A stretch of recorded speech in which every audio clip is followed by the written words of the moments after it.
As the stock market tumbles, many people are asking, where should I put my money? What am I supposed to do? Do I just hang on for dear life, or is there something more to this? All of that will be discussed today in this video. I'll break it all down at the end, telling you where the best place to have your money is, looking at what Goldman Sachs had to say, and of course the time-tested true beliefs that you need to know. Right here, we can look at Goldman Sachs. You could see what they had said and what they predict, essentially saying that 47.97 on the S&P 500 is that the high point. We look down coming into 2023, into 2024. They believe 3,400 could be where it bottoms out. The worst case scenario that they suggest, this is their suggestion, in mid-2023, I am assuming at the time they stopped raising interest rates, that this would be 3150 on the S&P 500. Now, nobody knows where it's going to be in Goldman Sachs, despite the fact that they are on the inside.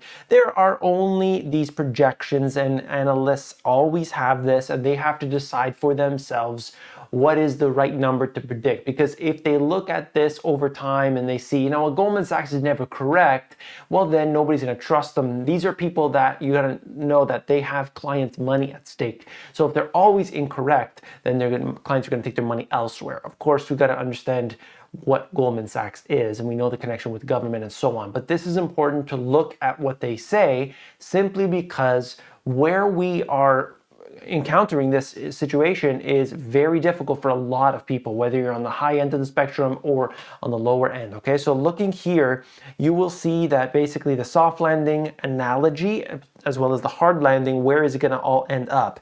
3,600 on the S&P if it's a soft landing. We're not very far away from that at all. Is this the bottom really when they're still increasing interest rates? I highly doubt that, but we'll have to see in time. S&P 500 typically falls by 30% from peak to trough in recessions. So is the recession even technically on yet? Have we begun that yet? Well, the government hasn't admitted it yet, right? But we look through this and we have to understand that that's the historic average, 30%. So as a result of this, we can take from this a piece that, the average fall is never as significant as many would like it to be, because that during this period you get this cleansing effect where all the bad companies go away or get bought up, and this is a healthy experience. Unfortunately, it doesn't ever happen the way it should. It's unfortunate, really, because you want that stuff to go away. If something's bad, you want it to die. You want it to go away. But this is what they do. They always hype it up and they always keep it alive, and the zombie corporations continue to exist. Then we have the GDP revisions coming out of Goldman Sachs, what they believe the economy is going to be doing, and they've revised this not up but down. And the assumption here is that through 2022 there will be zero growth, and then next year it comes up to 1.1%. Now you look at all of this and gotta say, what am I gonna do? If I believe the market's still gonna be weak, if I believe that the growth is not gonna be there in the economy, what do I do? Well, you need to hold real assets. That's the key. Real assets is essential. Just look at last week, 99% of companies lost value. I'm sure we all had the same thought. Wait, I'm diversified. Why is my portfolio still getting hammered? Because we are clearly not diversified in the right way. We need to hunt down a modern solution, a 2022 way to diversify. And sure, any single day does not make the market, but this is not a buy the dip scenario. See, Goldman Sachs released a shocking report just last week, saying the classic stock-bond strategy won't be enough to keep investors afloat. I mean, look at this. The 60-40 portfolio is down 20% this year alone. Forget day trading, value hunting, whatever, it's all gone bad. 99% of stocks, remember? As a result, Goldman says the ideal allocation for stocks has shrunk from 60% to around 45%. So what do they recommend you do with that difference in order to salvage your stolen returns? Invest in real assets. Real assets are precious metals, real estate, fine art, collectibles, and others. They say it can not only protect your purchasing power, but the last time inflation was this high, art appreciated more than real estate and even gold at an unheard of 33% per year on average. I've been telling you this for months. This is why I was confident partnering with Masterworks. Just look at the results so far. 6 exits for an average net return of 29% to investors.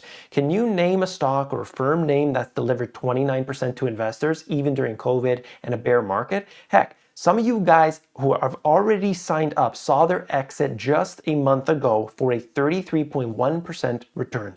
As a result, Masterworks has had to acquire and release more art on their platform to meet the demand, and there is a wait list. But you can skip it just by clicking the link in the description. Countless corporations are feeling the burn of inflation today, and you look at FedEx being one of them. FedEx announces largest general rate increase in its history. Company also unveils plan to save up to $2.7 billion during fiscal 2023, $4 billion by fiscal 2025. How are these corporations doing it? Well, you see in many cases, they lay people off. That's the way it goes. They go to automation, they go to robotics. These are the things that happen during these periods of time, and it's always going to be the case. Very worrisome for those who are reliant on the company to stay around, the company to be as big as it was, and of course the stocks in general. Though generally, investors love layoffs apparently. Investors are flocking to cash and shunning almost every other asset class as they turn the most pessimistic since the global financial crisis. Now, of course, this is what Bank of America is saying, and I wanted to put this caveat in here that when you look at what they say they're rushing to cash, it means that the percentage has increased and have been, let's say, 2% before, and then it's 4%. Yes, that's a doubling in their cash. However, it is still small compared to overall. These companies, these big firms, they are not selling off extreme amounts of stocks. However, when it comes to accumulation, they may choose a little bit more wisely than they were, let's say, last year or the year before. That's my point. Here we have cash had inflows of $30 billion while global equity funds saw outflows of $7.8 billion in the week through September 21st. This is coming from the EPFR, which is something I show you all the time here on this channel. They calculate the ins and outs, where the money is moving to. So always keep an eye for that. If I'm not covering it, then look around for that as well. Investor sentiment is unquestionably the worst it's been since the crisis of 2008, with losses in government bonds being the highest since 1920. However, the one thing I wanted to mention with this is that people like the bond king Jeffrey Gundlach and others are saying because of the pessimism in bonds, this becomes so much more attractive. You look at stocks and they might say, well, now's not a very good time because I'm not going to get any return. I'd rather own a bond and pick up 3%, pick up 4% because it's guaranteed. Now, this is a place for professional investors because they can time this perfectly and so on. Real assets are the things that hold value and maintain them over extremely long periods of time. We should be aware of that. So we have this as well as what's happening in the UK. British pound plunges. Bonds crash after government announces tax cuts. So they're trying to stimulate the economy, doing it this way, and that is great. However, as a result, the currency plunged. Look at it. Sterling dipped as low as $1.1. So imagine this. You were in a time not that long ago, a few times over the last couple decades, where this was 2 to 1. It was 2 to 1. And now it's almost 50%. Imagine that. Your currency has collapsed in a way, when you measure it against the US dollar, has collapsed 50%. But nobody thinks of it like that because, you go to work and you get paid and then you go and buy stuff and you go to the restaurant and so on. But what about the fact that this has been a 50% decline in your purchasing power when compared to, you look at the US dollar. The US dollar is the measurement for basically all commodities. So in this way, if you start measuring it in different things, you start to realize, wow, since 2007, I've lost nearly 50% of the value. People should be shocked by this. Now, is it the strength of the US dollar? Is it the weakness of the British pound? Is it a combination of both? Is it inflationary pressures? There's a lot going on, a lot.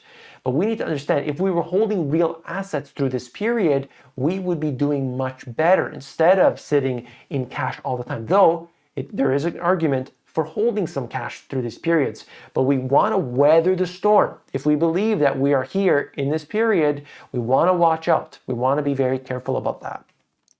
Okay, they just basically say that we have not seen hit this hard since 1985. And then you have this as well. The British government unveiled the biggest tax cuts since the early 1970s, the boldest move by an industrialized country to kickstart growth at a time when stubbornly high inflation stalks the global economy.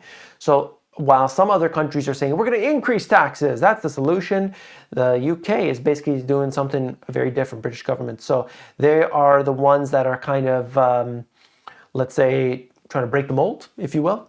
We'll see what the actual end result of that is. The inflationary forces that are taking place today are very powerful. Doesn't matter whether you are within the UK or you're in Canada or the US. But of course, we have to protect our downside. That's really the key here. You never want to lose money. It is more important to not lose money than it is to try and gain money. Okay, that's a Warren Buffett strategy and others as well.